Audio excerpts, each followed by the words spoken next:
اعوذ باللہ من الشیطان الرجیم بسم اللہ الرحمن الرحیم یا بنی آدم خذوا زینتکم عند کل مسجد وکلوا واشربوا ولا تسرفوا انہ لا يحب المسرفین۔ ہمارے آج کے سبق کا آغاز آیت نمبر سورۃ الاعراف کی آیت نمبر 31 سے شروع ہو رہی ہے اور یہ مضمون آیت نمبر 34 تک ہے اور یہیں تک ہے انشاءاللہ ہم پڑھیں گے۔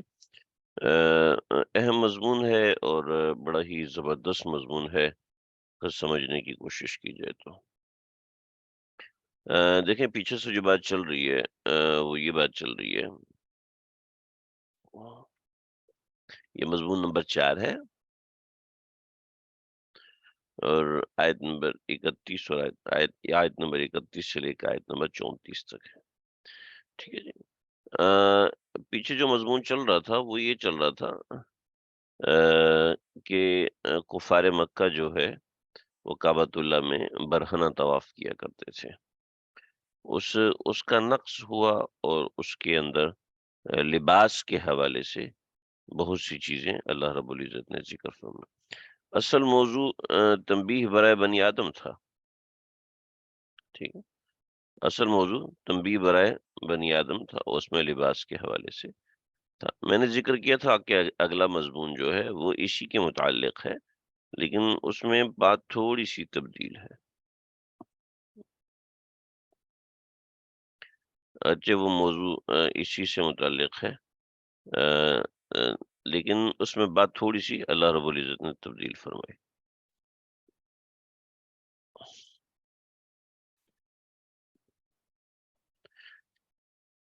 یا بنی آدم خذوا زینتکم عند کل مسجد۔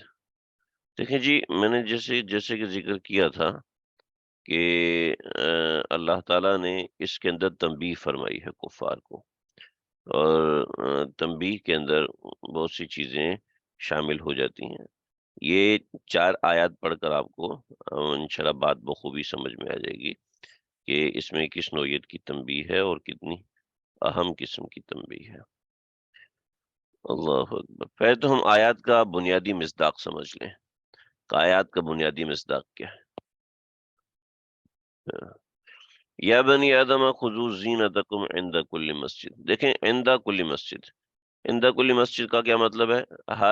ہر مسجد کے پاس، یا ہر نماز کی جگہ کے پاس، یا ہر نماز کے وقت میں، ٹھیک ہے جی۔ دیکھیں یا بنی آدم، اے آدم کے بیٹو بیٹیوں، اے آدم کی اولاد، خضو اختیار کرو، خضو کا مطلب ہوتا ہے پکڑو، یہاں خضو کا مطلب ہے اختیار کرو، خضو اختیار کرو، زینتکم، خضو زینتکم، خضو اختیار کرو، زینتکم، زینت، اپنی زینت۔ اس کا اگر آپ لفظی ترجمہ دیکھنا چاہتے ہیں تو اس کا مطلب ہے خوش نمائی، ٹھیک ہے، خوش نمائی کا سامان، زینت کہتے ہیں خوش نمائی کا سامان۔ عند کل مسجد، جب بھی تم مسجد آؤ، ٹھیک ہے، عندہ کا تعلق کل کے ساتھ کریں گے تو عند کل، جب بھی، یا عندہ کا تعلق کلی مسجد سے کریں گے تو پھر ہر نماز کے موقع پر، دونوں قسم کے معنی ہو سکتے ہیں۔ تو عند کل مسجد، جب بھی تم مسجد آؤ، کیونکہ بات پیچھے مسجد حرام کی چل رہی ہے کہ یہ لوگ مسجد حرام میں برہنہ طواف کیا کرتے تھے، تو اسی کا ذکر ہے۔ مجھ سے پیچھے غلطی ہوئی تھی، بات کی وضاحت میں کرنا چاہتا ہوں کہ میری نظر سے نہیں، میری نظر میں یہی تھا کہ کعبۃ اللہ کا جو طواف ہے وہ مرد برہنہ ہو کے کرتے تھے، خواتین برہنہ ہو کے نہیں کرتی تھیں، لیکن مجھے کل ایک تفسیر میں ملا کہ مرد بھی ننگے اور خواتین بھی ننگے ہو کر طواف کیا کرتی تھیں۔ البتہ عورتیں یہ کرتی تھی کہ اپنے شرم کی جگہ پہ چھوٹا سا چیتھڑا لپیٹ لیتی تھیں اور طواف کرتے ہوئے یوں کہتی تھی الیوم یبدو بعضہ او کلہ ما بدا منہ لا احلہ، ٹھیک ہے۔ تو اس الیوم یبدو کہ آج ہم اپنا بعض حصہ کھولیں یا کل حصہ کھولیں، ٹھیک ہے، لیکن جو بھی ہم کھولیں گے یہ ان میں سے کسی پر یہ حلال نہیں ہے، یہ حرام ہے۔ یعنی ہم بھلے سے جتنا بھی جسم کا حصہ کھولیں، یہ کسی کے لیے حلال نہیں ہے، جیسے کہ آج کل کے کفار کی ریت ہے، اور آج کل ایک جاہلانہ قسم کی باتیں ہیں۔ تو آپ سمجھیے ذرا، یا بنی آدمہ، تو یہ آیت اس کے متعلق براہ راست ہے۔ یعنی یہ لوگ برہنہ طواف کرتے تھے، تو اللہ رب العزت نے ان کو کہہ دیا کہ بھئی خذوا زینتکم، اپنے لباس کو مت چھوڑو، وکلوا واشربوا، اور جیسے ایک سمجھو،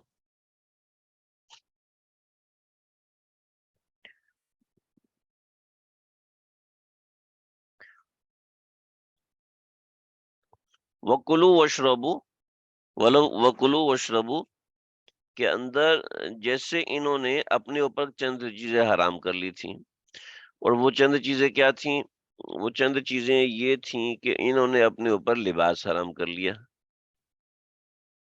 تو لباس کے ساتھ ساتھ انہوں نے اپنے اوپر کچھ جانور بھی حرام کر لیے تھے، جس کا پیچھے ذکر ہم نے سورۃ الانعام میں تفصیل کے ساتھ کیا تھا۔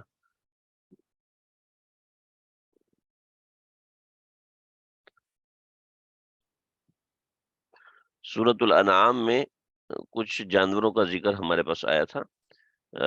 دیکھیں، یہ جانوروں کا ذکر آیا تھا، یہ کھانے پینے کی چیزوں کا ذکر آیا تھا، مونو سلاد کو ٹھیک ہے، ان کھانے پینے کی چیزوں کا ذکر ہے، ٹھیک ہے۔ پھر اس کے بعد کچھ جانور انہوں نے اپنے اوپر حرام کیے تھے،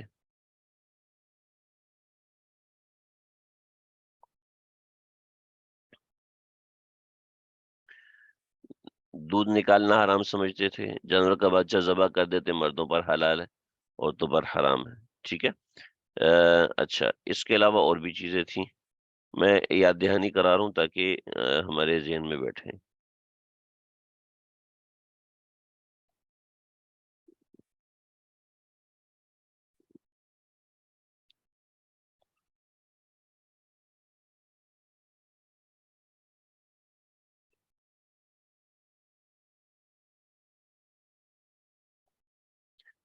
ولا صائبۃ ولا وصیلہ، خیر مجھے وہ آیت ابھی مل نہیں رہی ہے کہ میں اس کو الگ سے، خیر ایک تو یہ ہے، اور اس کے علاوہ دوسری ولا صائبۃ ولا وصیلہ والی جو آیات ہیں، ان کے اندر یہ مضمون تھا، ٹھیک ہے۔ اچھا، اور یہ میں نے کچھ جانوروں کی قسمیں آپ کے سامنے بیان کی تھی، ہاں، یہ ٹھیک ہے، یہ اللہ رب العزت نے حلال کیے، اس کے علاوہ انہی جانوروں کو تم اپنے اوپر حرام کر لیتے ہو، تو اس کا ذکر اللہ رب العزت نے پیچھے کیا۔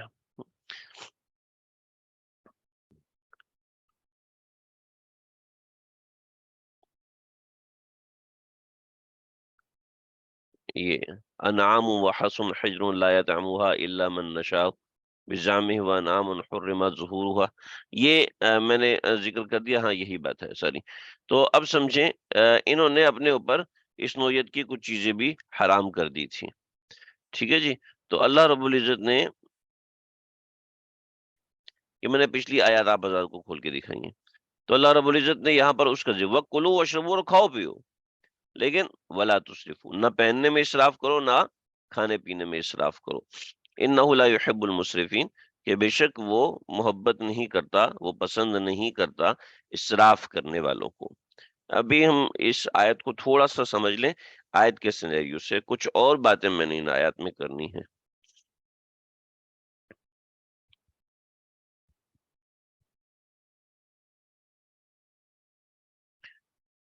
ٹھیک ہے، مجھے کوئی بتا رہے ہیں آیت نمبر 140 تھا، خیر ہم آگے چلتے ہیں۔ قل، آپ فرمائیے، من حرم زینت اللہ،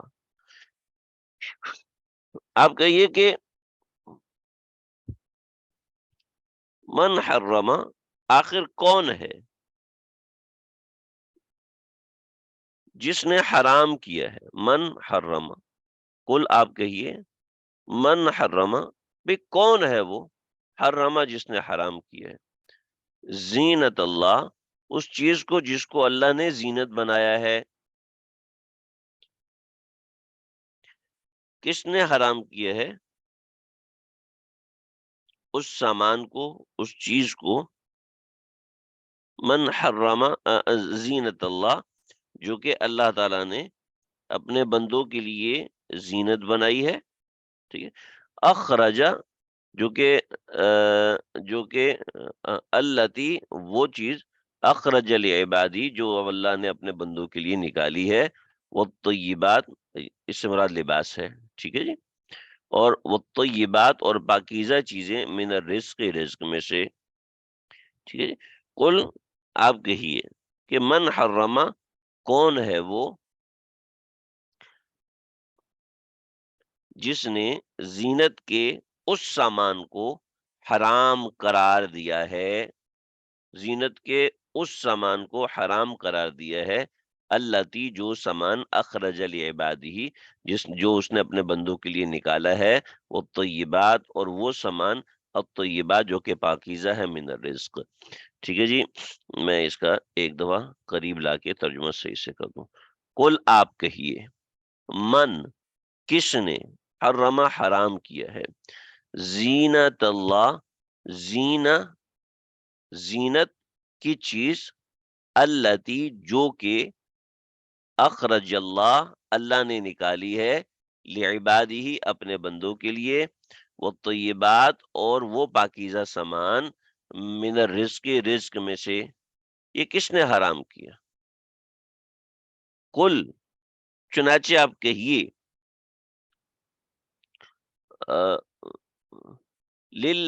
قل ہیا، آپ کہیے، ہیا، یہ تمام چیزیں، یعنی لباس اور پاکیزہ کھانے کی چیزیں، للذین آمنو، ایمان والوں کے لیے ہیں، فی الحیات الدنیا، دنیا کی زندگی میں، اور خالصتً یوم القیامہ، اور خالص انہی کے لیے ہوں گی قیامت کے دن، یعنی کو جو لوگ ایمان رکھتے ہیں ان کو یہ نعمتیں جو دنیاوی زندگی میں ملی ہیں، قیامت کے دن خالص انہی کے لیے ہوں گی۔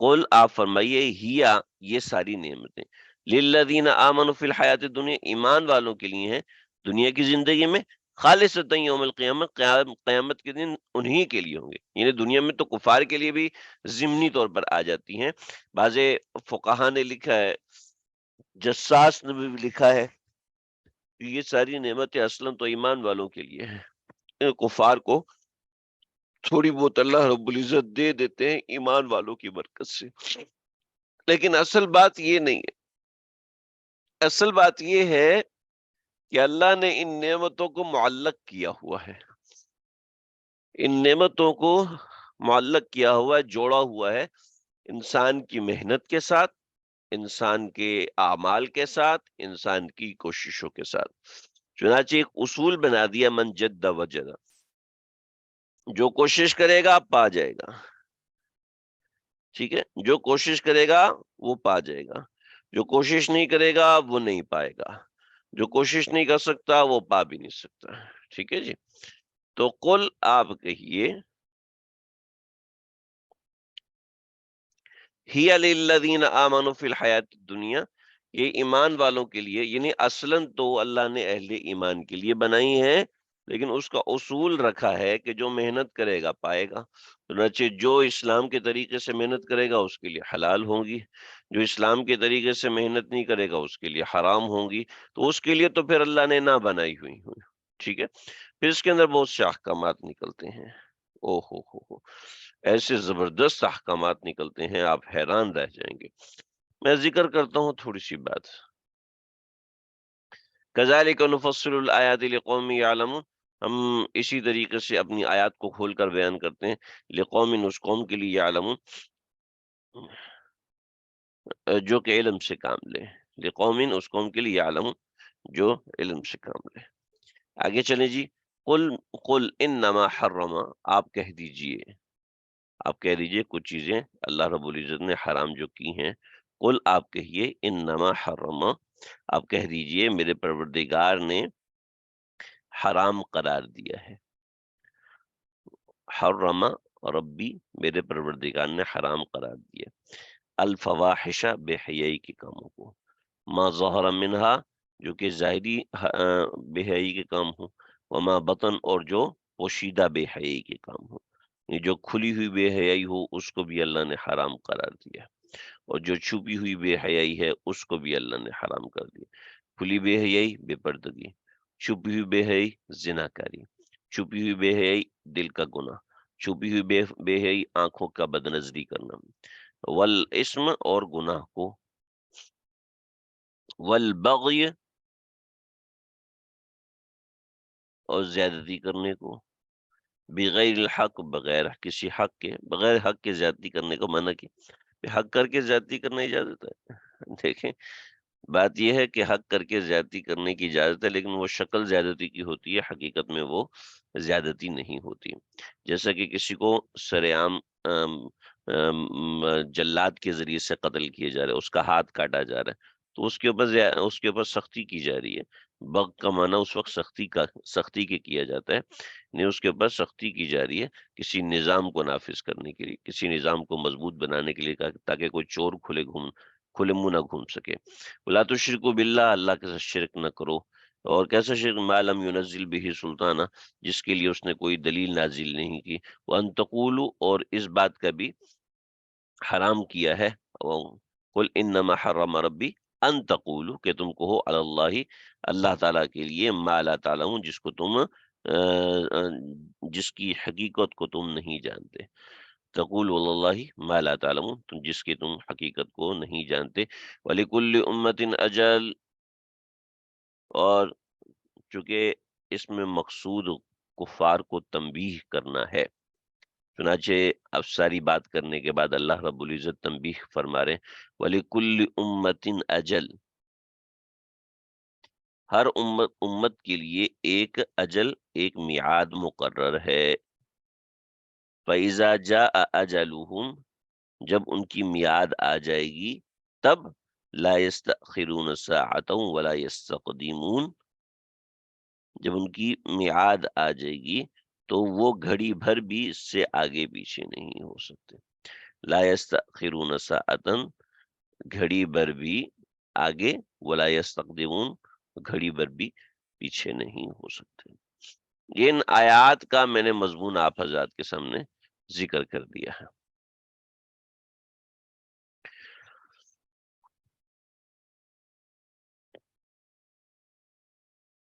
بنیادی بات ان آیات کے اندر آ گئی ہے، بنیادی بات اس میں سمجھ میں آ گئی۔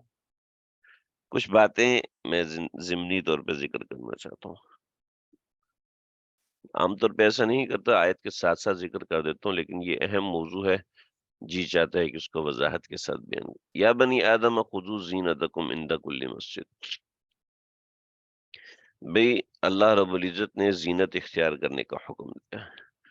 جی ہمیں تو طواف کے اندر اللہ رب العزت نے کہہ دیا زینت اختیار نہیں کر سکتے، خوشبو نہیں لگا سکتے، زینت خوشبو ہے نا، تو طواف کے لیے تو خوشبو لگانے کو منع کر دیا۔ طواف مطلب عمرے کا طواف، ٹھیک ہے، اللہ نے خوشبو لگانے کو منع کر دیا، ہاں جی، تو زینت کی کیا بات ہے؟ ہیں؟ اسی طریقے سے اللہ رب العزت نے عام کپڑے اتروا دیا اور کہا کہ دو چادریں پہن لو، ٹھیک ہے، پھر اس کے بعد طواف کر لیا تو اب جب تک سر پہ اس طرح نہیں پھرواؤ گے تم احرام سے باہر نہیں نکل سکتے، ہاں جی۔ اب کیا کریں جی؟ اب تو بس گئے، خذوا زینتکم عند کل مسجد، ان کپڑوں کے بارے میں نہیں ہے جو ہم نے پہنے ہوئے ہیں، بلکہ اس رسم بد کے بارے میں ہے جو کہ کفار کیا کرتے تھے، ٹھیک ہے، جو کفار کیا کرتے تھے اس رسم بد کو اللہ رب العزت نے نکالا ہے، اور یہ خضوع زینتکم عند کل مسجد، یہ اس کے مد مقابل ہے، ان کپڑوں کے مد مقابل نہیں ہے۔ چنانچہ اللہ رب العزت نے جسم کو زیب تن رکھنے کا حکم کیا ہے، یعنی ننگا رہنے کے مقابلے میں بات کی ہے، کپڑے پہنے ہوئے کے مقابلے میں بات نہیں کی۔ تو آیت کو اس کی کمپیریٹیو چیزوں سے سمجھا جائے گا، نہ کہ کسی دوسری چیز سے سمجھا جائے گا، ٹھیک ہے جی۔ اور اگر اس کمپیریٹیو سے ہم اس کو نکال دیتے ہیں اور ایک نارمل سینیریو میں بات کرتے ہیں، تو نارمل سچویشن میں آپ دیکھیے خضوع زینتکم عند کل مسجد، ایک واضح بات کی ہے کہ میلے کچیلے بدبودار کپڑے پہن کے نماز نہ پڑھو بھائی، میلے کچیلے کپڑے پہن کے نماز پڑھنے لگے تو نماز کی شان کے خلاف ہے۔ فقہا نے لکھا ہے کہ جو کپڑے پہن کر بازار میں احباب و صحاب میں جانے سے دل مقتبض ہوتا ہے، نصف اپنی بے آبروئی محسوس کرتا ہے، ایسے کپڑوں میں نماز پڑھنا مکروہ ہے۔ سمجھ رہے ہیں جی؟ یعنی اتنے میلے کپڑے ہیں، اتنے برے کپڑے ہیں۔ بطور مثال بعض حضرات گھر میں رہتے ہیں اور گھر میں رہنے سے کیا ہوتا ہے کہ بنیان پہنی ہوتی ہے تو اسی بنیان کے اوپر ٹوپی پہنتے ہیں اور جناب نماز شروع کر دیتے ہیں۔ گھر میں بیٹھے ہوئے ٹراؤزر پہنا ہوا ہے، اگرچہ مومن صالح کو تو یہی چاہیے کہ وہ گھر میں بھی شلوار قمیض و صلحہ کا لباس ہی استعمال کرے، ہاں کلر استعمال کر لے، رنگ دار استعمال کر لے، دوسرے قسم کے کپڑے استعمال کر لے، لیکن اب وہی کپڑے پہن کے باہر جانا نہیں ہوتا، ٹھیک ہے، وہی کپڑے پہن کے باہر جانے میں مشکل پیش آتی ہے، تو اب اسی میں نماز پڑھ رہا ہے تو یہ پسندیدہ نہیں ہے، ٹھیک ہے، یہ کراہت سے خالی نہیں ہے۔ لہٰذا جب نماز کے لیے حاضر ہو، جب نماز پڑھے تو اس وقت ہمت کرے اور ہمت کر کے اللہ تعالیٰ سے مانگ کے نماز کا اہتمام کرے، اور نماز کے اہتمام میں اہم چیز ہے کہ کپڑے اچھے استعمال کرے، اور اس کے لیے خوشبو لگانا ضروری ہے۔ ہر نماز سے پہلے خوشبو لگائے، ہر نماز سے پہلے کچھ دیر کے لیے بیٹھ جائے اور نماز کا اہتمام ہو۔ اگر نہیں ہوگا تو اس سے نقصان ہوگا، اگر نہیں ہوگا تو اس سے نماز میں وہ خوبصورتی پیدا ہو نہیں سکتی۔ تو سب سے پہلے تو ظاہر ہے کہ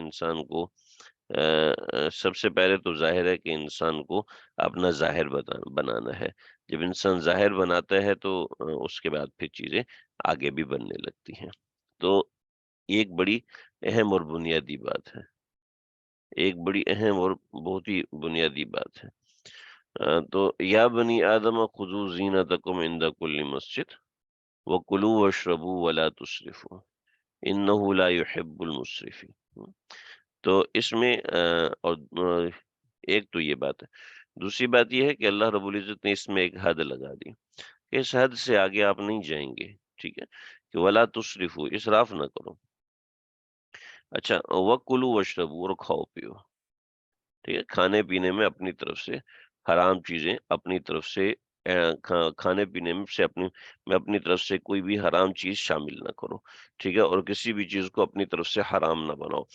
مجھ سے تعلق رکھنے والوں میں کئی ایسے لوگ ہیں جنہوں نے ایسے گروپس جوائن کیے ہوئے ہیں، ان گروپوں کے اندر جناب یہ ای نمبرز ہیں اور ایسے ہیں ویسے ہیں، وہ اتنی تحقیقات اتنی تحقیقات، اور ان سب تحقیقات میں پڑھ کر وہ ہر قسم کی حلال چیز سے بھی دور ہو گئے، اور بہت سی حلال چیزیں بھی انہوں نے اپنے اوپر حرام کر لی۔ تو اس طرح کے بہت سے مسائل دیکھنے میں آتے ہیں جس سے لوگ شدید پریشان ہو جاتے ہیں۔ بھی ہمیں اتنی تحقیقات میں پڑھنے کی ضرورت نہیں ہے۔ ہم اسلامی ملک میں جی ہم وہاں جاتے ہیں، وہاں تو وطنی چکن ہوتا ہے یا یہ ہوتا ہے وہ ہوتا ہے، بھئی اتنی بنیادی بات سمجھ لیں کہ کہ جہاں حکومت سرپرستی لے رہی ہے بہت سی چیزوں کی، تو ان میں ایسا اتنی زیادہ تحقیق نہ کریں۔ اگر آپ اتنی زیادہ تحقیق، اب اتنی زیادہ چیزیں آ رہی ہیں، اتنی زیادہ چیزیں آ رہی ہیں، مجھے ایک مفتی صاحب، مفتیان کرام کا ایک گروپ تھا، اور اس میں مجھے بھی بطور طالب علم شامل کیا ہوا تھا، تو اس میں بات مرغی کے حوالے سے آئی۔ جناب پاکستان میں فارمی جو مرغی ہے وہ پوری خنزیر کی بنیاد کے اوپر وہ مرغی جو ہے وہ نشو و نما پاتی ہے، یعنی جس طرح خنزیر کی فیڈ بنتی ہے وہی مرغی کی فیڈ بنتی ہے، اور جناب ایک روایت میں آیا کہ لوگ جو ہے وہ ایسا گوشت کھانے لگیں گے جو ان کی قوا کو تباہ کر دے گا، چنانچہ مرغی کا گوشت ایسا ہی ہے کہ بچے جو ہے 9 برس کی عمر میں بالغ ہو رہے ہیں، 9 برس کی عمر میں بچے بالغ ہو جاتے ہیں، یہ وقت سے پہلے بالغ ہو جاتے ہیں، اور خواتین کے ساتھ یہ مسئلے ہیں اور وہ مسئلے ہیں، اور اس طرح مجھے آپ بتائیے، اگر ہم پاکستان میں سب سے ہٹ کے کراچی کی بات کرتے ہیں، ٹھیک ہے، آپ مجھے بتا سکتے ہیں کہ آ، آپ کے پاس جو سیب آتا ہے ٹھیک ہے، آپ کے پاس جو ٹماٹر آتا ہے، ٹھیک ہے، اس کو کس پانی سے دھویا جاتا ہے؟ جی، ہاں جی، ہمارے پاس جو گاجر آتی ہے، اس کو کس پانی سے دھویا جاتا ہے؟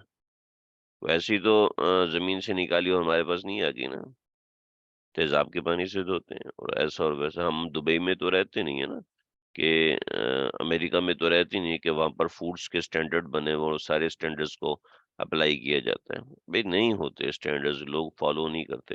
ہم ان سٹینڈرڈز نہ ہونے کی وجہ سے کوئی چیز ہم کہنا شروع کر دیں جی یہ بھی حلال ہے، یہ بھی حرام ہے، یہ جو دالیں نکل رہی ہیں اور ان میں کہیں چربی مکس ہو گئی اور فلانی چیزیں مکس ہو گئی۔ بھئی دین کو اتنا مشکل نہ بنائے، آسان ہے، ٹھیک ہے؟ اتنا زیادہ وہ نہ کریں۔ سعودی عرب میں جاتے ہیں، ایک بڑا سوال ہوتا ہے جی ہم البیک کھا سکتے ہیں؟ ہم کون سا چکن وہاں پہ کھائیں؟ وطنی چکن کھائیں یا پھر امپورٹڈ چکن بھی آتا ہے، اور جناب اس میں کوڈو ہے، کوڈو میں یہ ڈلتا ہے، وہ ڈلتا ہے، کوڈو میں یہ ڈلتا ہے، وہ ڈلتا ہے، وہاں کا کے ایف سی، وہاں کا میکڈونلڈ کے اندر یہ مسئلے ہیں، وہ مسئلے، اور بھئی یہ چیزیں نہیں ہیں، ٹھیک ہے نا؟ اتنی بنیاد سمجھ لیں کہ ہمیں بنیادی طور پر یہ چیز دیکھنی ہے۔ ہاں، ایک صاحب نے سوال کیا، بہت اچھا سوال کیا، کاسمیٹک میں بھی بہت سی چیزیں ہو گئی ہیں، ان کے بارے میں، ہر چیز کے بارے میں کس طرح پتہ چلے گا یہ حلال ہے یا حرام؟ بھئی آپ اتنی سی بنیادی بات سمجھ لیں کہ جو کوئی نئی چیز آتی ہے اس کے بارے میں علماء سے پوچھ لیا جائے، اور بس، اور اتنا زیادہ اس کی تحقیق میں نہ پڑیں، اتنا زیادہ اس کی سرچ میں نہ پڑیں۔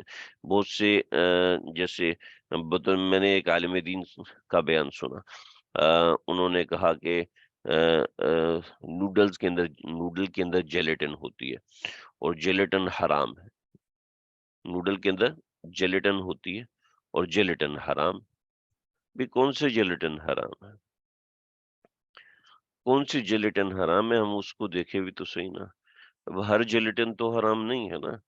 اب دنیا کے اندر میں نے اس کا باقاعدہ پورا کورس کیا ہے حلال اور حرام فوڈ کا۔ دنیا کے اندر جیلیٹن جو بنتی ہے، اس جیلیٹن کا 80% پلانٹ بیس ہوتا ہے، جو کسی صورت میں حرام نہیں ہو سکتا، ٹھیک ہے؟ پلانٹ بیس جیلیٹن حرام ہو نہیں سکتا۔ کسی نے اگر بیری کے درخت سے جیلیٹن نکالی ہے تو اس میں کون سی حرمت والی بات ہے؟ تو پلانٹ بیسڈ جیلیٹن آ رہی ہے۔ اب پلانٹ بیسڈ جیلیٹن ہے 80%، ٹھیک ہے؟ اب پلانٹ بیس 80% جیلیٹن ہے تو وہ کیسے حرام ہوگی؟ چنانچہ پاکستان میں جو میگی نوڈلز آتے ہیں اور اس طرح کی چیزیں آتی ہیں، کنور والے بنا رہے ہوتے ہیں، شان فوڈز بنا رہا ہوتا ہے۔ اب یہ جو جیلیٹن بن رہا ہے، یہ جیلیٹن پلانٹ بیسڈ ہے پاکستان کے، جس سے لیز چپس ہیں، تو لیز چپس کے اندر لیز جو چپس ہیں، یہ اس کے 55 فلیورز ہیں۔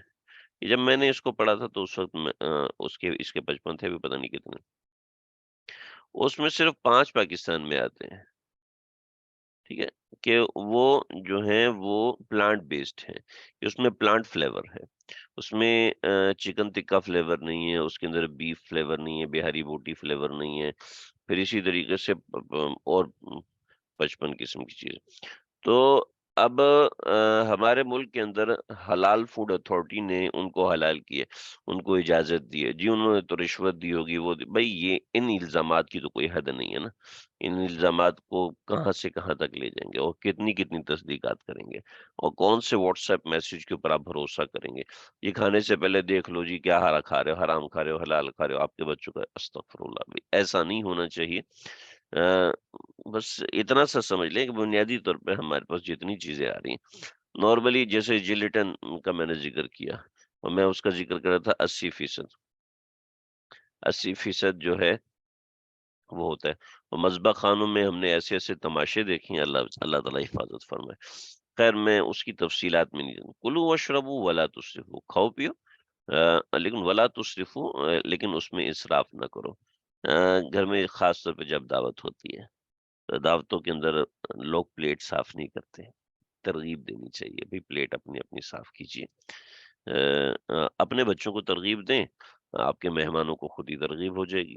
مہمان کھانا پلیٹ میں بچا دیتا ہے، وہ کھانا ظاہر بات ہے لوگ کھاتے ہوئے پسندیدگی محسوس نہیں کرتے، کراہت محسوس کرتے ہیں، چنانچہ اس کے اندر ایسا ہوتا ہے چائے کے آخر میں 2-3 گھونٹ بچا دیتے ہیں، کولڈ ڈرنک کے آخر میں 2-3 گھونٹ بچا دیتے ہیں، تو اس کا اہتمام ہونا چاہیے کہ بھی یہ اسراف نہیں ہونا چاہیے۔ دعوتوں میں خاص رمضان میں بہت دفعہ ایسا ہوتا ہے، بہت سے کھانا ضائع ہوتا ہے، ایسی چیزیں ہوتی ہیں۔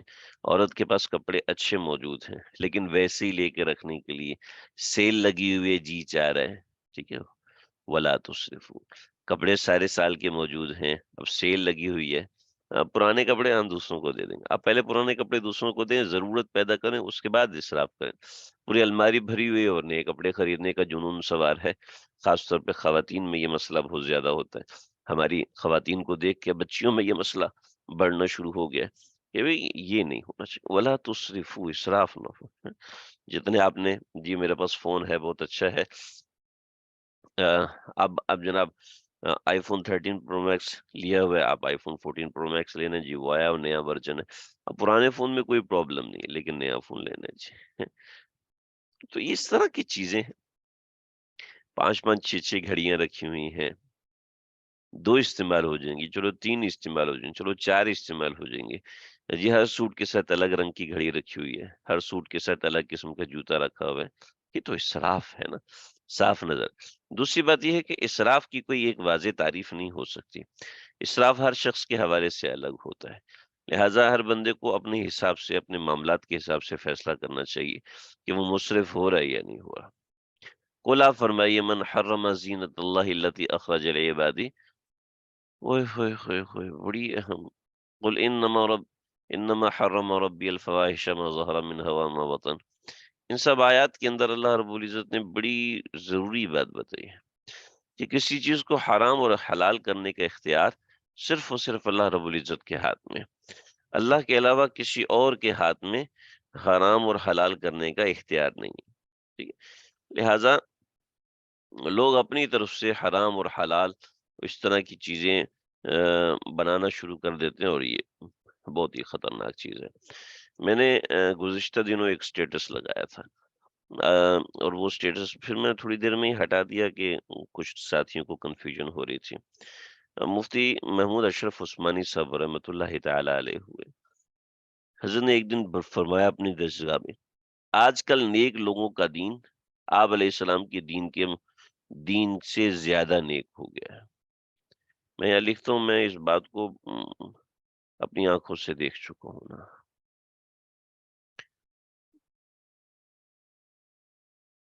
اللہ ہمارے دیندار معاشرے کی، آج کل نیک لوگوں کا دین آپ علیہ السلام کے زمانے کے دین سے زیادہ نیک ہو گیا۔ کیا جی؟ انہوں نے ایسے ایسے عجیب عجیب پیرامیٹرز بنائے ہوئے دین پہ عمل کرنے کے، کہ جو پیرامیٹر رسول اللہ صلی اللہ علیہ وسلم نے نہیں بنائے تھے۔ جی فلاں دعوت ہے، جانا چاہیے کہ نہیں جانا چاہیے؟ جی اس میں یہ ہے، پھر یہ ہے، پھر یہ ہے، پھر یہ ہے، پھر یہ ہے۔ آپ جا سکتے ہیں، آگے آپ کی مرضی، یعنی شرائط اتنی لگا دی کہ آپ جا نہیں سکیں، یعنی اپنے مزاج کا نام دین بنا دیا، ٹھیک؟ اپنے مزاج کا نام دین بنا دیا، اپنی سوچ کا نام دین بنا دیا، اپنے خیال کا نام دین بنا دیا، اپنی اپنے نظریے کا نام دین بنا دیا، حالانکہ وہ دین ہے ہی نہیں جس کو جناب دین سمجھ رہے ہیں۔ اور اور جب بھی کوئی بندہ آتا ہے اس سے اس نوعیت کے اوپر سوالات کیے جاتے ہیں، لیکن وہ دین تو چونکہ آپ کا بنایا ہوا ہے، اس لیے سامنے والا احساس کمتری کا شکار ہوتا ہے کہ بھئی یہ لوگ تو کتنے نیک ہیں، ہوئے ہوئے ہوئے، یہ لوگ تو ایسے۔ بطور مثال ایک خاتون بہت ماشاءاللہ نیک شریف اور دین میں مشہور، ایک دفعہ وہ کچھ خواتین سے اس کی ملاقات ہوئی، تو وہ خواتین جو ہیں انہوں نے مجھے کسی واسطے سے بتایا کہ بھئی ہم تو اس کے ساتھ صرف آدھا گھنٹہ بیٹھے ہیں اور ہمارے سر میں درد ہو گیا۔ شروع میں تو ہمیں کچھ شرمندگی ہوئی، پھر آہستہ آہستہ ہمارے سر میں درد ہونا شروع ہو گیا کہ بھئی یہی دین پہ عمل کریں، بس آپ کی مرضی۔ اور وہ جو حرام کام، خود ناجائز کام کر رہی تھی، ان ناجائز کاموں کا کوئی اس نے ذکر نہیں کیا، لیکن ہمارے اوپر حرام حرام حرام حرام کافر کافر کے فتوے پوری طریقے سے انہوں نے لگائے، اور ہم پہ ثابت کیا کہ ہم دنیا کے کوئی بہت ہی بڑے کافر ہیں۔ ہم دنیا کوئی کوئی بہت ہی بڑے حرام کام کرنے والے لوگوں میں شامل ہیں، یعنی ہمارا تو رسول اللہ صلی اللہ علیہ وسلم سے کوئی واسطہ ہی نہیں ہے، اور ہم تو ہیں ہی گندے اور پھسڈی قسم کے لوگ۔ اللہ تعالی ہماری حفاظت فرمائے۔ یہ یہ بظاہر ہم دیندار بنتے ہیں، ہم سے سوال کیا جائے گا اللہ کی طرف سے کہ جو لوگ ہمیں اہل دین سمجھ کے ہمارے قریب آتے تھے، ہمارے بھدے اور بھونڈے اخلاق کی وجہ سے، ہمارے نظریات اور ہمارے غلط طریقہ تعلیم کی وجہ سے، کہیں ایسا تو نہیں کہ وہ دین سے متنفر ہو گئے؟ تو یہ جو آپ حضرات مرد و خواتین جو بھی ہیں، کسی واسطے سے قرآن مجید آپ لوگ پڑھ رہے ہیں، آپ دین کا کوئی چہرہ ایسا مسخ کر کے کسی کے سامنے خودارا پیش مت کیجیے، کوئی مسئلہ اپنی طرف سے نہ بیان کرے، کوئی بات اپنی طرف سے نہ بیان کرے۔ جی یہ کام تو حرام ہے، میں نے ان سے کہا کہ یہ کہاں لکھا ہے حرام؟ کہا یہ تو بدنظری ہو رہی ہے، اور وہ صاحب کھلی بدنظری کر رہے ہیں، مجھے غصہ آ رہا تھا، میں کیا کرتا؟ تو میں نے ان سے عرض کیا کہ میں نے کہا یہ تو غیرت کی بات ہے ماشاءاللہ، کہ آپ کو غصہ آ رہا تھا، کوئی شخص بدنظری کر رہا ہے، وہ دین کا حامل بھی ہے، پگڑی پہنی ہوئی ہے، اور وہ بدنظری کر رہا ہے، آپ کو غصہ آ رہا ہے، ماشاءاللہ یہ تو غیرت دین کی علامت ہے۔ لیکن مجھے مولوی صاحب، مجھے میرا پیارا بھائی بتائے گا کہ بدنظری کہتے کسے ہیں؟ بدنظری نام محرم کو دیکھنا بدنظری ہے؟ میں نے کہا یہ کہیں لکھا ہوا ہے تو مجھے دکھا دیجیے۔ کہتا یعنی کہ آپ بھی؟ میں نے کہا آپ بھی کیا مطلب ہوا؟ یعنی آپ نے ایک فرقہ بنایا ہوا ہے کہ جس کو آپ بدنظری سمجھیں گے وہی بدنظری ہے؟ اگر آپ واقعتاً سچے ہیں تو کہیں لکھا ہوا دکھا دیں نا کہ بدنظری اسے کہتے ہیں۔ آپ یقین کیجئے میں نے ان کے پیچھے پورا ہفتہ کھپایا، میں نے کہا پیارا بھائی مجھے دکھاؤ بدنظری کی تعریف۔ نہیں ہم آپ سے بحث نہیں کرتے، یعنی آپ فتوے لگائیں تو آپ بالکل ٹھیک ہیں، آپ سناتے رہیں تو آپ صحیح ہیں، جیسے ہی ہم آگے سے سوال کریں تو بحث ہو جاتی ہے۔ یعنی اتنا اپنے دین کو ایسا بنا دیا، اتنا چھوٹا بنا دیا اپنے دین کو، ایسا نہیں ہے، ٹھیک ہے؟ تو یہ میں بات کرتے کرتے ادھر ادھر نکل گیا، معذرت خواہ ہوں۔ بس اتنا سمجھیں بنیادی طور پر کہ بھئی آپ نے، ہم نے وہ مسئلہ نہیں بتانا جو ہم نے کہیں صراحتاً پڑھا ہوا نہیں ہے، محض اپنے مزاج کو دین بنا کے دوسروں کے سامنے پیش نہ کریں۔ کچھ سوالات ہیں آپ حضرات کے، میں دیکھ لیتا ہوں۔ کاسمیٹک میں بہت سی چیزیں ہوگی، ان کے بارے میں، ہر چیز کے بارے میں کس طرح پتہ چلے گا حلال ہے یا حرام؟ یہ وہ پوچھنا پڑے گا، ہر چیز کے بارے میں، ہر نئی چیز کے بارے میں پوچھنا پڑے گا، اس کے انگریڈینٹس کے حوالے سے دیکھنا پڑے گا کہ بھئی یہ چیز ہے یا نہیں ہے۔ اور اگر کوئی پاکستان سے مل رہی ہے، کوئی نارملی لوکلی چیز مل رہی ہے تو کوئی حرج نہیں، امپورٹڈ کوئی چیز منگوا رہے ہیں تو اس کے حوالے سے پوچھنا چاہیے۔ پاکستان میں اگر مل رہی ہے تو آتھورائز ہوتی ہے نارملی، اس میں کوئی ایسی بات نہیں ہوتی۔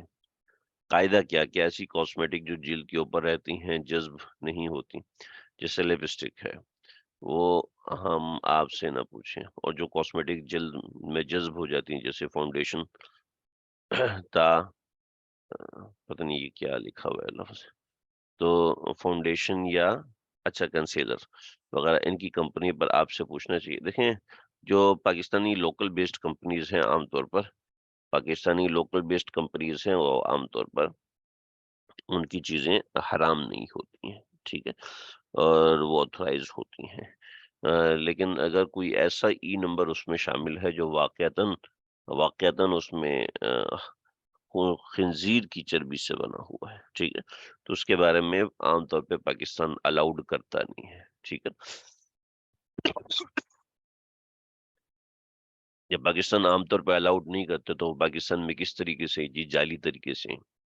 تو اس طریقے سے لوگوں میں فکر پیدا کر دی جاتی ہے اور لوگوں کو پریشان کیا جاتا ہے، حالانکہ اتنا آسان نہیں ہوتا کہ آپ ذرا اتنی سی بات سمجھیں کہ پاکستان میں خنزیر کی فارمنگ نہیں ہوتی، اس کے جیلیٹن باہر سے منگوانا کتنا مشکل ہے، اس کے صفوف کتنے مشکل ہیں، تو وہ جعلی ای نمبر بس اوپر لگا دیا جاتا ہے کہ بھئی یہ ای نمبر ہے۔ عام طور پہ ایسا نہیں ہوتا، یہ تجربے کی بات بتا رہا ہوں بکیا، ایسا نہیں ہے کہ حلال فیلڈ کو اتنی چھوٹی سی ہے کہ اس کو دو لفظوں میں بیان کیا جاتا ہے۔ حضرت بدنظری کس سے کہتے ہیں؟ جی آپ پڑھیے، حضرت تھانوی رحمۃ اللہ علیہ کی کتاب پڑھیے، حضرت تھانوی رحمۃ اللہ علیہ نے حضرت اپنی بہت سی کتابوں میں بدنظری کے حوالے سے تفصیل بیان فرمائی ہوئی ہے۔ جیسے انفاس سے عیسیٰ ہے، حضرت تھانوی رحمۃ اللہ علیہ کے خلیفہ کی ہے، انفاس سے عیسیٰ، اس میں پڑھیے بندزری تو میں نے آپ کو ایک واقعے کے طور پر بتائی، سارے دین میں ہی ہمارا یہ حال ہے، ٹھیک ہے؟ میں ایک ایک چیز آپ سے پوچھتا جاؤں گا، پھر آپ سوال کرتے جائیں گے کہ بھی اس کی کیا تعریف ہے۔ آپ دیکھیے تعلیم الدین پڑھیے حضرت تھانوی رحمۃ اللہ علیہ کی، بہشتی زیور پڑھیے حضرت تھانوی رحمۃ اللہ علیہ کا۔ ہم نے تو سارا دین دو چار چیزوں میں لے کر آگے نا کہ بس یہ کر لو تو سارا کا سارا دین آ جائے گا، اور بس اسی میں لگے رہتے ہیں، چونکہ وہی پورا نہیں ہوتا تو لہٰذا اسی میں لگے رہو، اس میں بھاگتے رہو۔ بندزری کسی نامحرم کو بری نیت سے دیکھنے کو کہتے ہیں، ٹھیک ہے؟ اور پھر اس میں تفصیلات ہوتی ہیں، اور جو حرام جو چیز ہے وہ یہ ہوتی ہے، پھر اس کے اندر مختلف درجات کراہت کے اور اس نوعیت کی چیزوں کے ہوتے ہیں، صرف ایک چھوٹی سی چیز نہیں ہے۔ حضرت تھانوی رحمۃ اللہ علیہ کی تعلیم الدین دیکھیے، بہشتی زیور دیکھیے، اس میں بہت سی چیزیں آپ کو مل جائے گی۔ میکڈونلڈز حلال ہے یا اس طرح کے آؤٹ لیٹ؟ جی پاکستان میں جو میکڈونلڈز ہیں اور کے ایف سی ہے اور یہ سب چیزیں یہ حرام نہیں ہے بھائی، بات مکمل ہوگی امید ہے۔ ہم ابھی سے 2 سے 3 منٹ کے اندر انشاءاللہ بہشتی زیور شروع کر رہے ہیں۔ السلام علیکم ورحمۃ اللہ وبرکاتہ۔